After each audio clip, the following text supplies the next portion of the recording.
as agressões entre colegas na escola, que podem ser físicas ou psicológicas. O psiquiatra Gustavo Teixeira escreveu um livro sobre o tema, Manual Anti-Bullying, e um outro livro sobre a hiperatividade, Desatentos e Hiperativos. Vou começar perguntando pro Gustavo, vamos falar primeiro do Manual Anti-Bullying, ou dos hiperativos. Eu preciso do auxílio luxuoso da Heloísa, hein? Nesse Manual Anti-Bullying. O bullying sempre existiu, né? Sempre existiu, Leda. Ele ganhou visibilidade maior? O que aconteceu? Olha, estamos falando mais sobre o bullying hoje, isso é bom. A gente estava conversando anteriormente. Isso é muito bom, mas a gente chegou o momento então da gente agora separar o que realmente é e o que não é. Então, assim, estudo científico tem desde a década de 70. Né? Iniciou na Noruega, e os estudos mostram que tem uma incidência, uma flutuação da incidência relativamente igual ao longo do tempo, né? Com exceção do cyberbullying, que realmente está crescendo muito agora. Né? Que é mais contemporâneo. Exatamente. E assim, em termos de definição, para a gente poder separar o que é e o que não é. Então, o que é bullying? Um comportamento agressivo entre estudantes. Para ser considerado bullying, é uma violência que pode ser física, verbal ou moral, mas é importante que ocorra de uma forma repetitiva e numa relação desigual de poder, entre um aluno que tem mais poder contra um outro que tem menos poder e não consegue se defender. Né? E é essa agressão repetitiva que vai realmente agredir e realmente destruir a autoestima dessa criança ou desse adolescente. Então, é uma agressão repetitiva. Você acha que aumentou, Luísa? Eu concordo com o Gustavo, que sempre existiu. Mas hoje eu acho que a mídia também traz de uma maneira muito maior e que, por um lado, o conhecimento faz com que a escola possa pensar também na sua forma, porque é o espaço escolar que é capaz de fazer um trabalho preventivo nisso tudo, né? Que é fundamental. Mas, por outro lado, né, isso está se falando tanto no mundo de hoje que também deixa as famílias muito ansiosas e muito amedrontadas até, né, com a questão do bullying.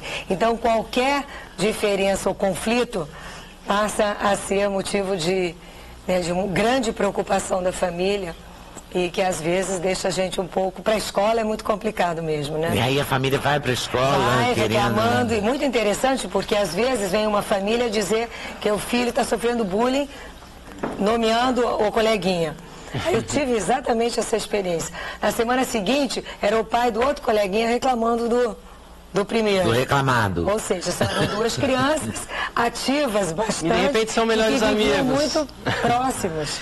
Porque crianças sempre brigaram, sempre debocharam, sempre apelidaram os outros, né? Então eu acho importante assim, orelhudo, isso, né? Tá mostrando baleia, o que é sempre foi isso, hein? Narigudo. Narigudo, e orelhudo. claro, se é uma violência repetitiva, traz sofrimento. Para a gente ter essa caracterização de bullying, tem que haver sofrimento, né?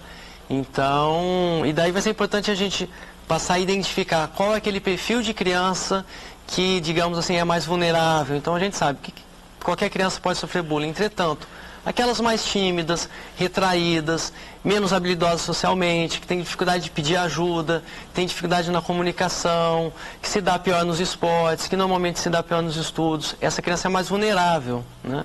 E daí vai ser o trabalho de toda a sociedade, da escola, da família, de estar, de repente, trabalhando e capacitando essa criança para torná-la mais habilidosa e diminuir a chance dela se tornar um alvo, por exemplo, dessa violência.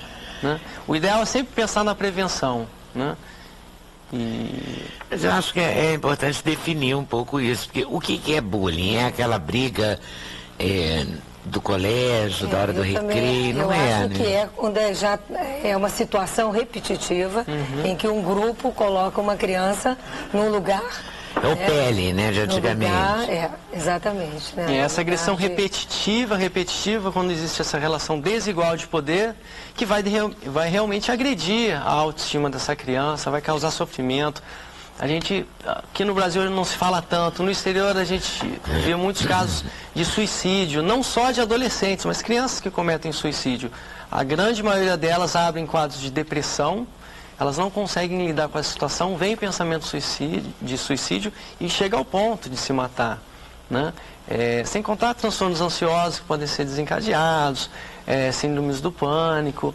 Então, por isso que é fundamental a gente saber diferenciar o que de fato é bullying, o que é, de repente, apenas uma briga entre estudantes, né? E intervir. O que mudou exatamente? Mudou a atitude da família? A família mais... ao não dar limite, ela cria uma pessoa mais agressiva? Acho também, porque acho que a criança hoje ela é bastante exigida também, por um lado, e por outro também, acho que mais... As famílias são mais permissivas, ao mesmo tempo que cobram muito das crianças de hoje. Então, quando você diz, às vezes a criança está triste, o ambiente escola não é sempre tão feliz, não, para as crianças. Porque é o lugar que a criança chega e tem que aprender. Não é tão simples, precisa de disciplina, de organização. Então, não é fazer tudo o que quer na hora que gostaria. Limite, então, né? Então, e também se relacionar também não é uma coisa simples, né? Para a criança. Então, existem os conflitos, são inerentes mesmo, né? E o espaço da escola é onde eles mais aparecem, né? Os conflitos. Ô Leda, e tem uma coisa importante, os estudos internacionais mostram que crianças inseridas em ambientes caóticos, convivendo com pais agressivos, violentos, negligentes, a gente aprende por espelhamento. Então, uma criança que convive com um pai agressivo ou com uma mãe agressiva, que resolve tudo com a violência, ela vai aprender isso como algo, como uma maneira correta de resolver os problemas e pode levar isso para a vida dela, para a escola, e reproduzir isso lá, né? E se o pai ou a mãe tem um comportamento também permissivo, tolerante com relação a essa violência, tanto que é muito comum, às vezes, a escola procura a família do agressor e a primeira postura da família é negar o problema. Não, meu filho não tem esse comportamento, né? Ele não fez isso, não é bem assim, né? E muitas vezes até em casa existe um incentivo, né? Com relação à violência, né? Isso a gente vê até na prática, né? Então, é uma questão realmente muito complexa. Por isso que quando a gente pensa em intervenção, eu sempre digo, a gente temos que fazer um casamento, né? A responsabilidade não é da escola apenas ou da família, é compartilhada, né? Toda a sociedade. Então tem que se trabalhar a escola, tem que se trabalhar a família, a criança, né? Os adolescentes, todo mundo, né? E a gente vai fazer um programa de uma forma continuada, da mesma forma que para trabalhar a prevenção de drogas, não basta fazer uma palestra, uma apresentação, tem que ser um programa continuado no dia a dia, tem que se trabalhar esses conceitos com a criança. Trabalhar conceitos de ética, de respeito, de saber respeitar a diferença de cada um também vai ter que ser feito no dia a dia. Como? Capacitando a família e a escola, para no dia a dia estar trabalhando esses conceitos. Você vai ver exemplos... Que ele pode, igual como aquele rapaz aqui que fez a tragédia aqui no Rio. Ele teve bullying, sofreu bullying. Sei, tanta gente sofre bullying e não fica assim, né? Porque tem também tinha uma doença de base, eu acho que... né, esquizofrenia, ele até ambientou a doença dele, a esquizofrenia, ele ambientou no bullying que ele sofreu na infância, né? Tanto que ele cometeu o ato no mês de aniversário da escola, ele estudou a escola, ele focou as meninas, que provavelmente de quem ele sofria mais bullying, mas foi uma doença de base gravíssima, esquizofrenia, que realmente levou isso. Agora, posso dar um exemplo prático que casa bem o que o doutor Eduardo falou e a doutora Heloísa também, né? É uma realidade, o pai está fora trabalhando, a mãe também, isso não vai mudar, não é para se sentir culpado, tudo bem. Vamos pensar nessa questão de olhar nos olhos do filho e conversar e saber como é que foi o dia. O pai não fica culpado, né? Pois é. Mas historicamente ele está liberado para sair inteiro. Mas o que acontece? Vamos pensar em refeição. Né? Você fala, você consegue fazer refeição com seu filho? Não, trabalho o dia inteiro, saio cedo, volto à noite, não consigo, né? Que é o momento que você consegue olhar nos olhos do filho, como é que foi seu dia, né? Tentar entender o que está passando na cabeça dela e tal. Tudo bem. Vamos pensar no final de semana? Sábado, domingo. Nós estamos falando aí de pelo menos 6 refeições diárias, né? Café, almoço e janta, sem contar o lanche da tarde. Quantas refeições você faz com seu filho no final de semana? Nenhuma.